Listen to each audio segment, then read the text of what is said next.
Very great man indeed. ನನ್ನಷ್ಟು ದೊಡ್ಡ ವ್ಯಕ್ತಿ ಯಾರು ಇಲ್ಲ, ಇವರೆಲ್ಲರಿಗೂ ನಾನೇ ಆಧಾರ ಅಂತೇಳಿ ಅನ್ಕೋತಾ ಇದ್ದ. ಯಾಕಂತ ಅನ್ಕೊಂಡಿರ್ಬೋದು? ಯಾಕೆಂದ್ರೆ ಅವನು ಕೇಳೋದೇ ಯಾರಿಲ್ಲ. ಅದರಲ್ಲೂ ಅನಾಥಾಲಯದಲ್ಲಿರ್ತಕ್ಕಂಥ ಮಕ್ಕಳಿಗೆ ದಿಕ್ಕು ಯಾರು ಇಲ್ಲ. ಈಗ ಅವನೇ ತಂದೆ, ಅವನೇ ತಾಯಿ, ಅವನ ಕುಟುಂಬದ ಸದಸ್ಯರೆಲ್ಲ ಏನು ಅವನೇ ಆಗಿದ್ದಾನೆ. ಹಾಗಾಗಿ ಅವನು ಕೇಳೋದು ಯಾರು ಇಲ್ಲ. ನೆಕ್ಸ್ಟ್, ಈ starved and ill treated the children. ಅವನು ಹೆಂಗ ಆಶ್ರಮ ನೋಡ್ಕೊತಾ ಇದ್ದ ಅಂದ್ರೆ ನೋಡಿ ಮಕ್ಕಳೇ, ಈ ಸ್ಟಾರ್ ಅಂದ್ರೇನು? ಹಸಿವು. ಅಲ್ಲಿ ಇರ್ತಕ್ಕಂಥ ಮಕ್ಕಳಿಗೆ ಹೊಟ್ಟೆ ತುಂಬಾ ಊಟ ಆಗ್ತಿರ್ಲಿಲ್ವಂತೆ. ಹಸುವಿನಿಂದ ನರಳುವಂತೆ ಮಾಡ್ತಾ ಇದ್ದಂತೆ. ಯಾರೋ? ಮಿಸ್ಟರ್ ಅಂಡ್ ಇಲ್ ಟ್ರೀಟೆಡ್. ಇಲ್ಲ ಅಂದ್ರೆ ಕಾಯಿಲೆ. ಒಮ್ಮೊಬ್ಬ ಸಿಗುತ್ತೆ ನೋಡಿ, ILL ಇಲ್, HILL ಇಲ್ಲ. ಇಲ್ಲ ಅಂದ್ರೆ ಕಾಯಿಲೆ. HILL ಇಲ್ಲ ಅಂದ್ರೆ ಬೆಟ್ಟ. ಇಲ್ ಟ್ರೀಟೆಡ್ ಅಂದ್ರೆ ಮಕ್ಕಳನ್ನ ಕಾಯಿಲೆಗೆ ತುತ್ತಾಗುವಂತೆ ಮಾಡ್ತಾ ಇದ್ದ. ಹೊಟ್ಟೆ ತುಂಬಾ ಊಟ ಕೊಡ್ತಾ ಇರ್ಲಿಲ್ಲ, ಸರಿಯಾಗಿ ನೋಡ್ಕೊಳ್ತಾ ಇರ್ಲಿಲ್ಲ. ಅವ್ರಿಗೆ ಏನಾದ್ರು ಕಾಯಿಲೆ ಬಂತು ಅಂದ್ರೆ ಟ್ರೀಟ್ಮೆಂಟ್ ಕೊಡಿಸ್ತಾ ಇರ್ಲಿಲ್ಲ. ಸಹಜವಾಗಿ ಈಗ ನಿಮ್ಮ ಮನೆಗಳಲ್ಲಿ ನಿಮ್ಗೆ ಏನಾದ್ರು ಜ್ವರ ಬಂದಪ್ಪ ಏನ್ ಮಾಡ್ತಾರೆ ತಂದೆ ತಾಯಿ? ಬೇಗ ತಕ್ಷಣ as possible as we are contact our doctor, ಹೌದಲ್ವಾ? ಬಟ್ ಇವನಿಗೆ ಅಥವಾ ಇವನಂತಹ ಅದರ್ ಚಿಲ್ಡ್ರನ್ಸ್ ಇದ್ರಲ್ಲ, ಬೇರೆ ಮಕ್ಕಳು, ಅವ್ರಿಗೆ ಏನಾದ್ರು ಕಾಯಿಲೆ ಆಯ್ತು ಅಂದ್ರೆ ನೋಡ್ಕೋಬೇಕಾಗಿರೋ ವ್ಯಕ್ತಿ ಯಾರೋ? But he did not do that work. ಆದ್ರೆ ಕೆಲಸ ಮಾಡ್ತಿರ್ಲಿಲ್ಲ. So the children of the poor house all are suffer from hunger. ಏನಂದ್ರೆ ಅನಾಥಾಶ್ರಮದಲ್ಲಿರ್ತಕ್ಕಂಥ ಮಕ್ಕಳು ಹೊಟ್ಟೆ ಹಸಿವಿನಿಂದ ನರಳ್ತಾ ಇದ್ರು. And sometimes they are suffer from ill, ಕಾಯಿಲೆಗೂ ಕೂಡ ತುತ್ತಾಗ್ತಾ ಇದ್ರು. Oliver 9th birthday found him a fallen thin child who had already known a kind word.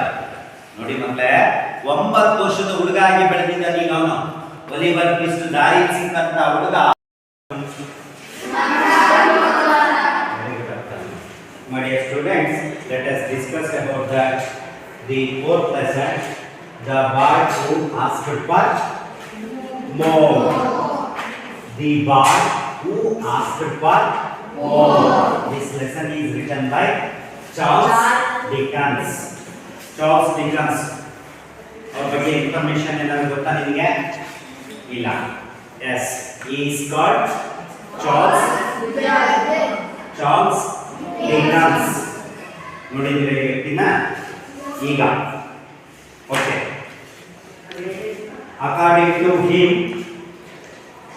he wrote the lesson The Boy Who Asked for More. Okay, ಈ title of the lesson ಅಲ್ಲಿ work ಯಾವುದು? Very good. Work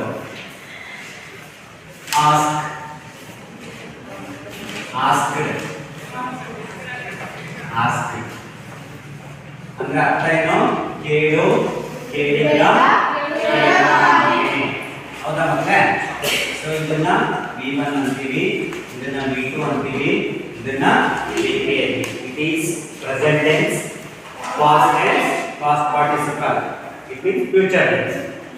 ಹಾಗಾಗಿ ಇಲ್ಲಿ ask V2 form ಅಲ್ಲಿ ಇದೆ. For more ಅಂದ್ರೆ ಏನು? ಯಾರು ಹೇಳ್ತೀರಾ? ಮೋರ್ ಅಂದ್ರೆ ಬಹಳ. ಎಸ್, ಇಲ್ಲಿ ಇದನ್ನ ಡಿಗ್ರೀಸ್ ತಗೊಳ್ಳೋಣ. Degrees V1, V2, V3. ಈ ಪಾಠದ ಬರೋದೆಲ್ಲ ಮೆನ್ಷನ್ ಮಾಡ್ಬೋದಲ್ವಾ?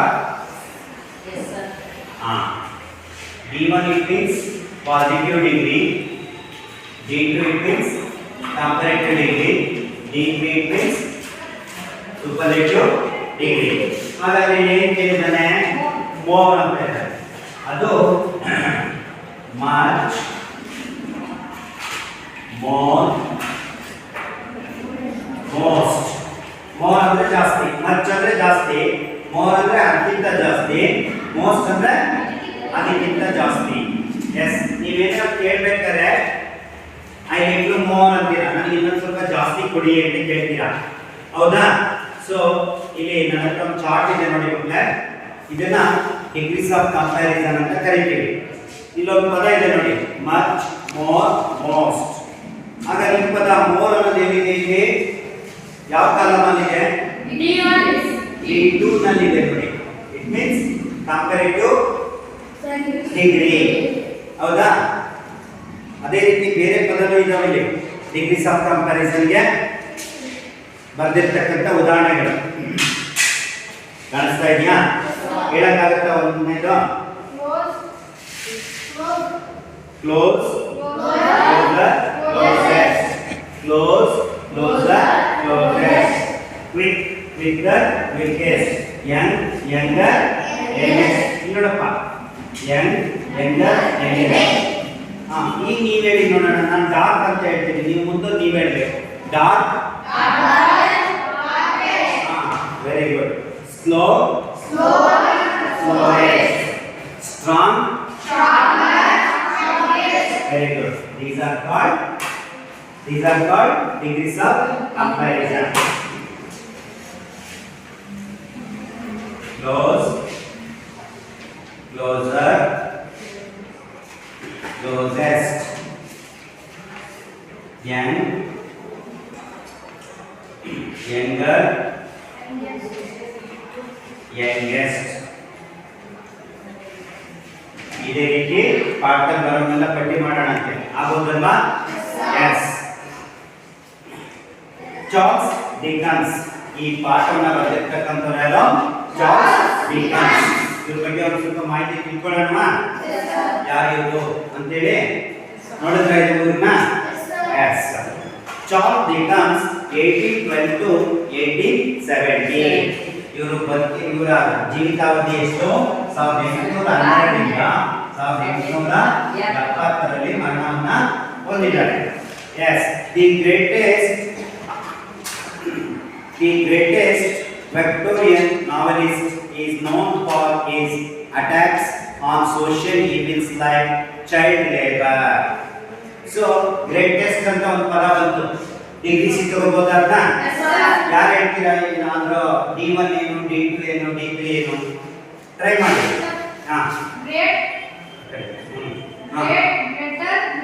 Very good. ಇನ್ನೊಬ್ರು ಯಾರು ಹೇಳ್ತೀರಾ ಅದೇ ಪದನ? Yes, very good. Great, GREAT, great, greater, greatest. Okay. Greatest Victorian novelist. Novel ಅಂದ್ರೆ ಏನ್ರಿ? ಕಾದಂಬರಿ. ನಾವೆಲ್ ಅಂದ್ರೆ ಕಾದಂಬರಿ. ನಾವೆಲಿಸ್ಟ್ ಅಂದ್ರೆ ಕಾದಂಬರಿಗಾರ. ಯಾರೋ is novelist here? Charles Dickens. He is known for his attacks on social evils. ಸಾಮಾಜಿಕ ಸಮಸ್ಯೆಗಳಿದ್ವಲ್ಲ ಮತ್ತೆ ಆವತ್ತಿನ ಪೀರಿಯಡಲ್ಲಿ ಅಂತಹ ವಿಷಯಗಳನ್ನ ಕಾದಂಬರಿಯ ರೂಪದಲ್ಲಿ ಬರೆದಿದ್ದಾರೆ. For example child labour. ಏನ್ ಕನ್ನಡದಲ್ಲಿ ಚೈಲ್ಡ್ ಲೇಬರ್ ಅಂದ್ರೆ? ಬಾಲ ಕಾರ್ಮಿಕ ಪದ್ಧತಿ. ಮಕ್ಕಳು ಯಾವುದೇ ಕಾರ್ಖಾನೆಗಳಲ್ಲಿ, ಗ್ಯಾರೇಜ್ಗಳಲ್ಲಿ, ಹೊಲಗದ್ದೆಗಳಲ್ಲಿ ಕೆಲಸ ಮಾಡಂಗಿಲ್ಲ. ನಿಮಗೆ ಶಿಕ್ಷಣವನ್ನ ಪಡಿತಕ್ಕಂತ ಹಕ್ಕಿರೋದ್ರಿಂದ ನೀವು 14 ವರ್ಷದವರೆಗೂ ಕಂಪಲ್ಸರಿ ಶಾಲೆಗೆ ಬರಬೇಕು. ಆಮೇಲೆ 18 ವರ್ಷದ ತನಕಲೂ ಶಿಕ್ಷಣವನ್ನ ಪಡಿಬೇಕು. ಅದಾದ್ಮೇಲೆ ಕೆಲಸ ಮಾಡೋ ಜೀವನದಲ್ಲಿ ಇದ್ದುತ್ತೆ. 14 ವರ್ಷದ ಒಳಗಡೆ ಏನಾದ್ರು ಮಗು ಶಾಲೆ ಕಲಿಯೋದು ಬಿಟ್ಟು ಕಾರ್ಖಾನೆಗಳಲ್ಲಿ, ಹೋಟ್ಲುಗಳಲ್ಲಿ ಕೆಲಸ ಮಾಡ್ತಾ ಇದೆ ಅಂದ್ರೆ ಆ ಮಗುವನ್ನ ಅರೆಸ್ಟ್ ಮಾಡ್ತಾರೆ. ಜೊತೆಗೆ ಆ ಮಗುಗೆ ಕೆಲಸ ಕೊಟ್ಟ ಮಾಲೀಕ ಇರ್ತಾನಲ್ಲ ಅವನು ಅರೆಸ್ಟ್ ಮಾಡ್ತಾರೆ. ಜೊತೆಗೆ ಮಗುವಿನ ತಂದೆ ತಾಯಿಗಳಿಗೂ ಕೂಡ ಶಿಕ್ಷೆ ಆಗುವ ಚಾನ್ಸಸ್ ಇರುತ್ತೆ. ಹಾಗಾಗಿ ಬಾಲ ಕಾರ್ಮಿಕ ಪದ್ಧತಿ ಇದೆಯಲ್ಲ, ಇದೊಂದು ಸಾಮಾಜಿಕವಾಗಿರ್ತಕ್ಕಂಥ ಪಿಡುಗು. ಯಾರು ಕೂಡ 14 ವರ್ಷದ ಒಳಗಡೆ ಇರ್ತಕ್ಕಂಥ ಮಕ್ಕಳು ಯಾವುದೇ ಕಾರಣಕ್ಕೂ ಶಾಲೆಯಿಂದ ವಂಚಿತರಾಗಬಾರದು. Yes his most popular works are, ಇವರು ಬರೆದಿರ್ತಕ್ಕಂಥ ಕೃತಿಗಳು, ವರ್ಕ್ಸ್ ಅಂದ್ರೆ ಕೃತಿಗಳು.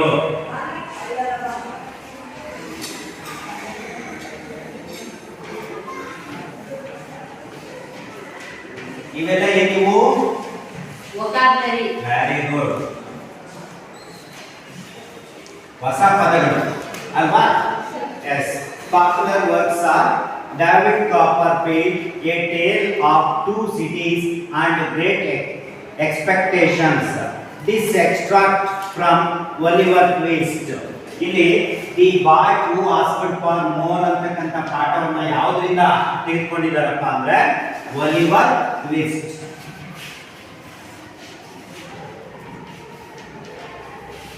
ಈ ಒಂದು ಕೃತಿಯಿಂದ the boy who asked for more ಅಂತಕ್ಕಂಥ ಗದ್ಯ ಭಾಗವನ್ನ ಆಯ್ದುಕೊಳ್ಳಲಾಗಿದೆ. Tells us how Oliver was forced out of the poor house. Poor house ಅಂದ್ರೆ ಅನಾಥಾಲಯ.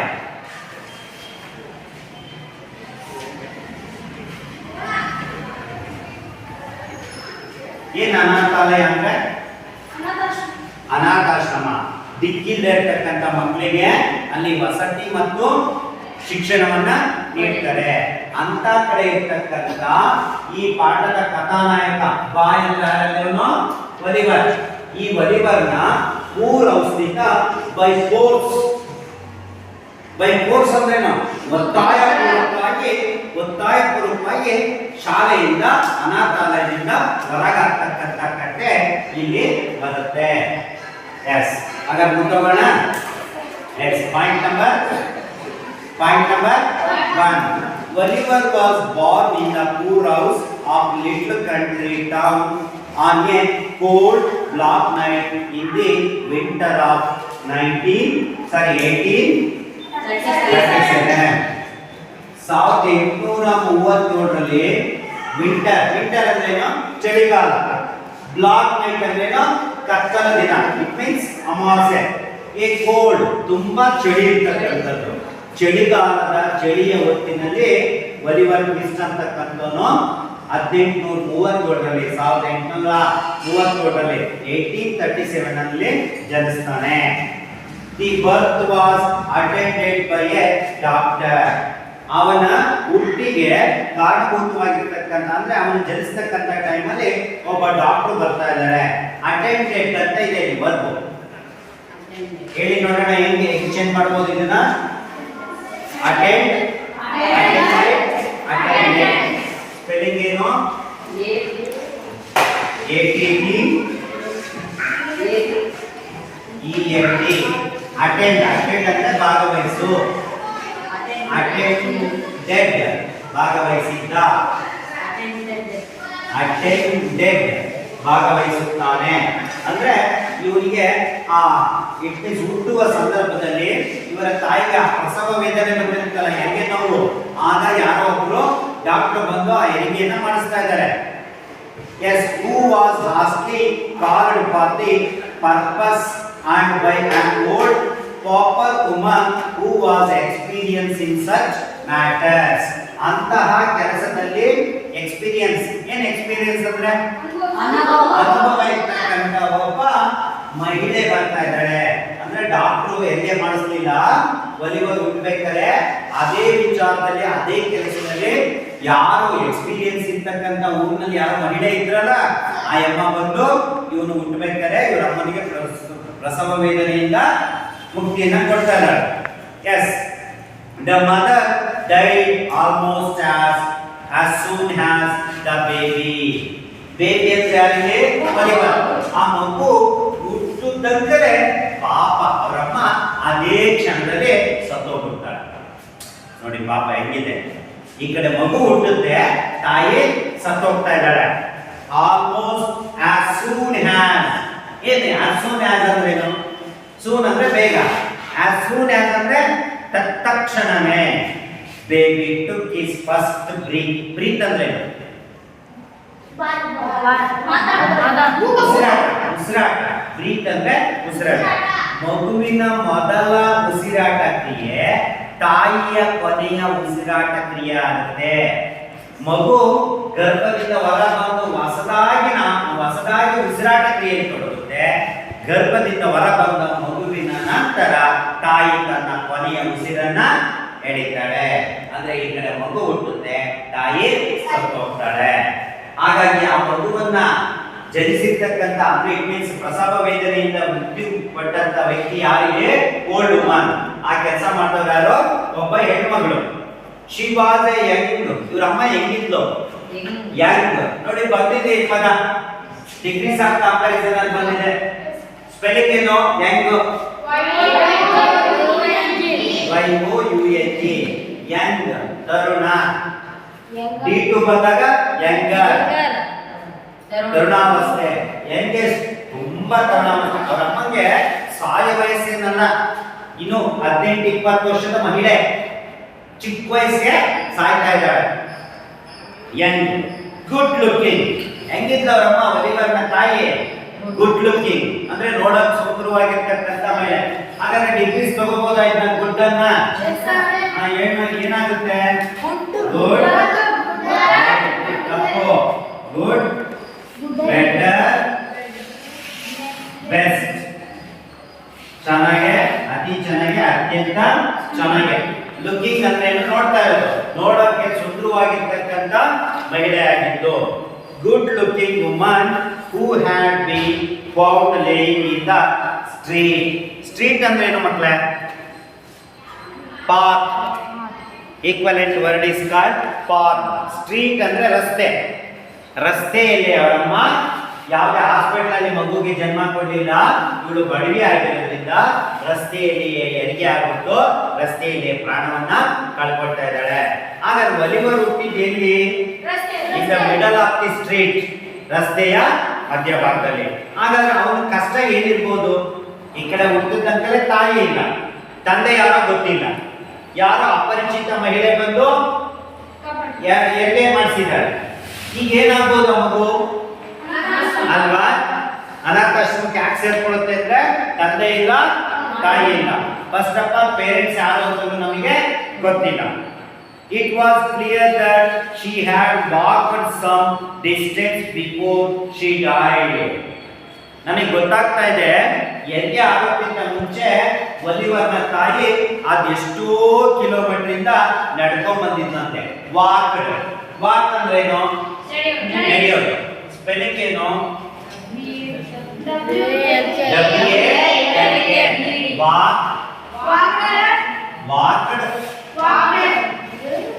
ವಾಕ್ಡ್. ನಡೆದಿದ್ದಳು. ತುಂಬಾ ಡಿಸ್ಟೆನ್ಸ್. ಡಿಸ್ಟೆನ್ಸ್ ಅಂದ್ರೆ ಏನು? ಅಂತರ. ತುಂಬಾ ದೂರದಿಂದ ಬಂದು ಕಡ್ಕೊಳ್ಳಾರ್ದ ಅಲ್ಲಿ ಹೆರಿಗೆ ಆಗ್ತಾ ಇದ್ದಾಳೆ. It was clear that she had walked some distance before she died. Before ಅಂದ್ರೆ ಏನು? Before ಮುಂಚೆ. ಆಮೇಲೆ ಏನಕ್ಕೆ? After. Before ಗೆ ಆಪೋಸಿಟ್ ಏನು? After. Her shoes had been torn to pieces. Shoe ಅಂದ್ರೆ ಏನು? ಪಾದರಕ್ಷೆ. ಅವಳು ಹಾಕಿರ್ತಕ್ಕಂಥ ಚಪ್ಪಲಿ ತೋರ್ನ್ ಅಂದ್ರೆ ಹರಿದು ಬಿಟ್ಟಿದ್ದಾರೆ. 2 pieces ಹರಿದು ತುಂಡಾಗಿದ್ದಾರೆ. ತೋರ್ನ್ ಹರಿದು ಹೋಗು. 2 pieces. ಪೀಸ್ ಅಂದ್ರೆ ತುಂಡು. ಇಲ್ಲಿ ಪೀಸ್ ಅನ್ನೋದು ಹೋಮೋಫೋನ್ ಆಗುತ್ತೆ ನೋಡಿ ಮಕ್ಕಳೇ. PIECE piece. ಇನ್ನೊಂದಿದೆ PACE ಪೀಸ್. ಇದನ್ನು ಪೀಸ್ ಅಂತೀವಿ, ಇದನ್ನು ಪೀಸ್ ಅಂತೀವಿ. It is called homophone. ಅಂದ್ರೆ ಏನು?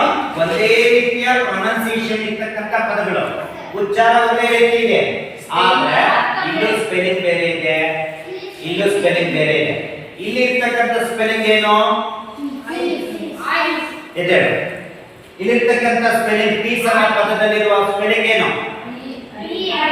PIECE piece. ಪೀಸ್ ಅಂದ್ರೆ ಇಲ್ಲಿ ತುಂಡು. ಪೀಸ್. ನೀವು ಕಾಗದ ಪೀಸ್ ಮಾಡಲ್ವಾ? ಹಾಗೆ ಅದು ಬರಿಬೇಕಾದ್ರೆ ನೀವು ಸ್ಪೆಲ್ಲಿಂಗ್ ಏನು ಬರಿಬೇಕು? PIECE piece. Very good. Sit down please. Second one. Another piece is there. What is the spelling? P-E-A-C-E. P-E-A-C-E piece. ಈ ಪೀಸಿನ ಅರ್ಥ ಏನು? ಶಾಂತಿ, ನೆಮ್ಮದಿ ಅಲ್ವಾ? It is called homophone. Are you giving any one more homophone word? ನಿಮಗೆ ಗೊತ್ತಿರ್ತಕ್ಕಂಥ ಯಾವ್ದಾರ? K-N-E-W-U. New. N-E-W-U. Very good. आपके ಒಂದ್ಸಲ class K-N-E-W ಗೊತ್ತಿದ್ದು ಮತ್ತೆ ತಿಳಿದು. ಅದೇ ರೀತಿ ಸೂತ್ರಪ್ಪ. ಇನ್ನೊಂದು ನನ್ನ ಹತ್ರ ಒಂದೆರಡು ಇಂಗ್ಲಿಷ್ ಹೋಮೋಫೋನ್ಸ್ ಇದೆ ನೋಡಿ. ಲಾಸ್ಟ್ LAST LOST ಇದನ್ನು ಲಾಸ್ಟ್ ಅಂತೀವಿ, ಇದನ್ನು ಲಾಸ್ಟ್ ಅಂತೀವಿ. ಇದ್ರ ಸ್ಪೆಲ್ಲಿಂಗ್ ಬೇರೆ, ಇದ್ರ ಸ್ಪೆಲ್ಲಿಂಗ್ ಬೇರೆ, ಇದರ ಅರ್ಥನೇ ಬೇರೆ, ಅದರ ಅರ್ಥನೇ ಬೇರೆ. Next SUN sun, SON sun. It is called ಸೂರ್ಯ ಮಗ. ಮತ್ತಿನ್ನೊಂದು ಸೆಲ್ SELL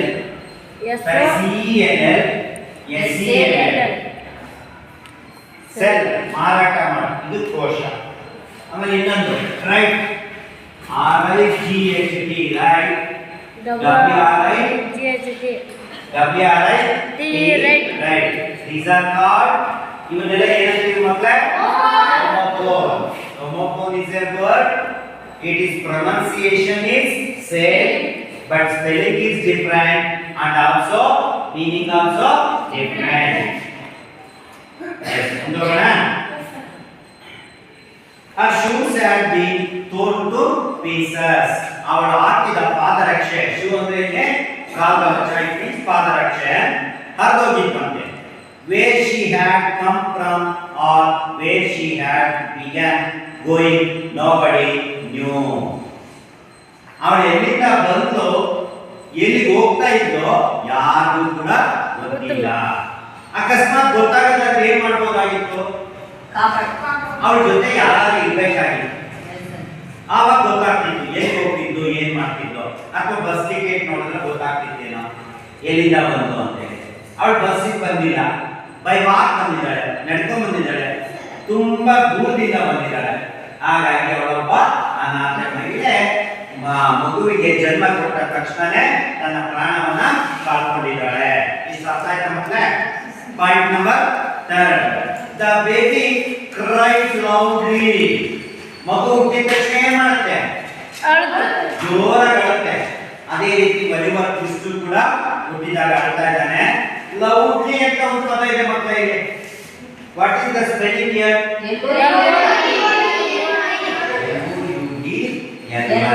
ಇಲ್ಲಿ LY ಅಂತ ಇದೆಯಲ್ಲ, the word end with LY, that is not adverb. Very good. adverb ಕೂಡ ಕೆಲವೊಂದು ಪದಗಳನ್ನು ನಾನು ಉದಾಹರಣೆ ತಗೊಂಡಿದ್ದೀನಿ ನೋಡಿ. adverb is a word that modify a verb. adverb in any sentence are like that. slowly word ಏನಾಗುತ್ತೆ? LY ಇಂದ ಎಂಡ್ ಆಗುತ್ತೆ. quickly next ಮೂರನೇ ಪದ immediately ತಕ್ಷಣ immediately. next ನಾಲ್ಕನೇ ಪದ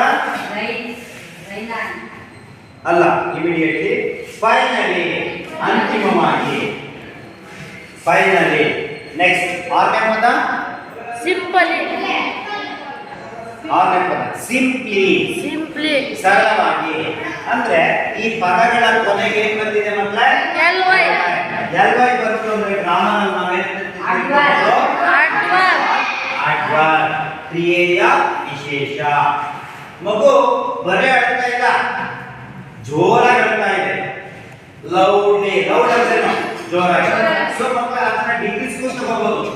loud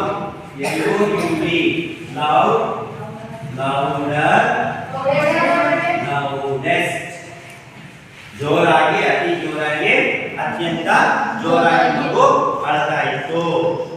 Yes, if we could have known that he was now an ಅರ್ಪಾನ್.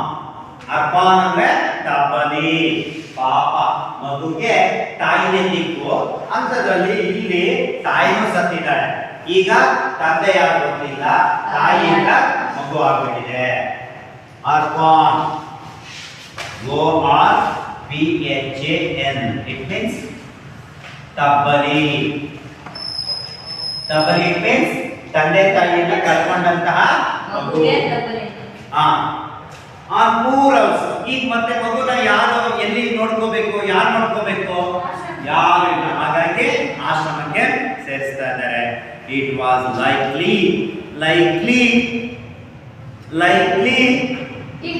ಅಲ್ಲ, likely ನೀವು ಹೇಳ್ಬೇಕು ಅಂತಾನೆ ನಾನು ಪ್ರೆಸ್ ಮಾಡಿದ್ದು. ಇಂದ ಎಂಡ್ ಆಗಿದೆ. Likely that he would have cried still louder. ಯಾರು ಕರ್ಕೊಂಡ್ಬಂದ ಅನಾಥಾಶ್ರಮಕ್ಕೆ ಸೇರೋವರೆಗೂ ಮಗು ನಿರಂತರವಾಗಿ ಅಳೋದನ್ನೇ ಮಾಡ್ತಾ ಇತ್ತು. ಅರ್ಥ ಆಯ್ತಾ? Next point number 4. They called him Oliver Twist. ಆ ಹುಡುಗನಿಗೆ ನಾಮಕರಣ ಆಗ್ಬೇಕಲ್ವಾ? ಹೆಸರಿಡಬೇಕಲ್ವಾ? Naming ceremony. ಎಸ್. ಏನಂತ ಹೆಸರಿಟ್ಟಂತೆ? Oliver twist. ಆ ಹುಡುಗ ಇದ್ದಲ್ಲ, ಬಾಲಕ, ಬೇಬಿ, ಆ ಮಗುಗೆ ಒಲಿವರ್ ಟ್ವಿಸ್ಟ್ ಅಂತ ಇಟ್ಟಂತೆ. ಎಲ್ಲಿ ನಾಮಕರಣ ಆಯ್ತು? ಒಂದು ಅನಾಥಾಶ್ರಮದಲ್ಲಿ. ಪೂರವ್ಸ್. ಯಾಕೆ ಅವನಿಗೆ ಅವರು ನಾಮಕರಣ ಮಾಡಿದ್ದು? ಬಿಕಾಸ್ ಆರ್ಫಾನ್. ಅವನು ತಬ್ಬಲಿ ಮಗುವಾಗಿದ್ದ. ನಿಮಗೆಲ್ಲ ನಿಮ್ಮ ತಂದೆ ತಾಯಿ ನಾಮಕರಣ ಮಾಡಿದಾರಲ್ವಾ? ನಿಮಗೆ ತಂದೆ ತಾಯಿ ಇದ್ರು ನಿಮಗೆ ನಾಮಕರಣ ಮಾಡಿದ್ರು. ಆದ್ರೆ ಒಲಿವರ್ ಟ್ವಿಸ್ಟ್ಗೆ ತಬ್ಬಲಿ ಆಗಿರೋದ್ರಿಂದ ಅನಾಥಾಲಯದಲ್ಲಿರ್ತಕ್ಕಂಥ ಅಧಿಕಾರಿಗಳು ಅವರಿಗೆ ನಾಮಕರಣವನ್ನ ಮಾಡ್ತಾ ಇದ್ದಾರೆ. A name invented by mister Gumbel. Mister Gumbel ಅನ್ನೋದು it is a name of a person. ಏನ್ ಪರ್ಸನ್ ಅಂದ್ರೆ? ವ್ಯಕ್ತಿ. ಯಾರೋ ಒಬ್ಬ ವ್ಯಕ್ತಿ ಮಿಸ್ಟರ್ ಗುಂಬೆಲ್ ಅಂತಕ್ಕಂಥವನಿದ್ನಲ್ಲ, ಅವನು ಈ ಒಲಿವರ್ ಅಂತಕ್ಕಂಥ ಹೆಸರನ್ನ ಇಟ್ನಂತೆ. ಇಲ್ಲಿ ಇನ್ವೆಂಟೆಡ್ ಅಂತ ಒಂದು ಪದ ಇದೆ, ಸಿಕ್ತಾ? ಸ್ಪೆಲ್ಲಿಂಗ್ ಏನು? ಇನ್ವೆಂಟೆಡ್. ಯಾವ್ದಕ್ಕೆ ತಗೋಬಹುದು? ನಾನು ಡಿಗ್ರೀಸ್ ತಗೊಳ್ಳ, ವರ್ಬಿಂಗ್ ತಗೊಳ್ಳ? ಸ್ಪೆಲ್ಲಿಂಗ್ ನೀವು ಹೇಳ್ತಾ ಹೋಗಿ, ನಾನು ಬರೀತಾ ಹೋಗ್ತೀನಿ. ಇನ್ವೆಂಟ್. ಪಾಸ್ಟ್ ಟೆನ್ಸ್ ಬಂದಾಗ ಇನ್ವೆಂಟೆಡ್. ಈ ಕಡೆ ಪಾಸ್ಟ್ ಪಾರ್ಟಿಸಿಪಲ್ ಬಂದಾಗ ಇನ್ವೆಂಟೆಡ್. ಇನ್ವೆಂಟ್ ಅಂದ್ರೆ ಏನು? ಪತ್ತೆ ಹಚ್ಚು. ಬರ್ಕೋತಾ ಇದ್ದೀರಾ? ಪ್ರತಿಯೊಬ್ರು ಬರ್ಕೋಬೇಕು. ಇನ್ವೆಂಟ್ ಅಂದ್ರೆ ಪತ್ತೆ ಹಚ್ಚು. ಇನ್ವೆಂಟೆಡ್ ಅಂದ್ರೆ ಪತ್ತೆ ಹಚ್ಚಿದ್ದ. ಇನ್ವೆಂಟೆಡ್ ಅಂದ್ರೆ ಪತ್ತೆ ಹಚ್ಚಿದ್ದಾನೆ. ಯಾರು? ಮಿಸ್ಟರ್ ಗುಂಬೆಲ್ ಅಂತಕ್ಕಂಥ ಒಂದು person is named that baby that is called Oliver twist. ಆ ಮಗುವಿಗೆ ಒಲಿವರ್ ಟ್ವಿಸ್ಟ್ ಅಂತಕ್ಕಂಥ ಹೆಸರನ್ನ ಇಟ್ಟ. He was the town beadle. ಆ ವ್ಯಕ್ತಿ ಯಾರಪ್ಪ ಅಂತಂದ್ರೆ ಆ ನಗರದ ಅಧಿಕಾರಿ. ಬೀಡಲ್ ಅಂದ್ರೆ ಅಧಿಕಾರಿ. BADLE. ಬೀಡಲ್ ಅಂದ್ರೆ ಅಧಿಕಾರಿ.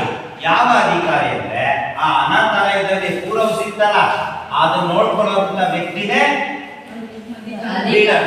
ಅವನ ಹೆಸರೇನಿಲ್ಲಿ? Mister Gumbel. ಮಿಸ್ಟರ್ ಗುಂಬೆಲ್ ಅಂತಕ್ಕಂಥ ಒಬ್ಬ ಅಧಿಕಾರಿ ಆ ಹಸುಡೆಗೆ ನಾಮಕರಣವನ್ನ ಮಾಡ್ದ. Mister Gumbel had full authority. ಏನ್ ಅಥಾರಿಟಿ ಇದೆ ಅಂದ್ರೆ ಅದಷ್ಟು ಅಧಿಕಾರ ಅವನ ಕೈಯಲ್ಲಿತ್ತು. ಯಾವ ಅಧಿಕಾರ? ಅನಾಥಾಲಯವನ್ನ ನೋಡಿಕೊಳ್ಳುವ ಅಧಿಕಾರ ಯಾರ ಹತ್ರ ಇತ್ತು? Mister Gumbel. Over the people and the poor house. ಆ ಅನಾಥಾಲಯ ಏನಿತ್ತು ಅದಷ್ಟು ಸಂಪೂರ್ಣವಾಗಿ ನೋಡಿಕೊಳ್ಳುವ ಜವಾಬ್ದಾರಿ, ರೆಸ್ಪಾನ್ಸಿಬಿಲಿಟಿ ಮಿಸ್ಟರ್ ಗುಂಬೆಲ್ ಅಲ್ಲಿ ಇತ್ತು. He thought himself a very great man.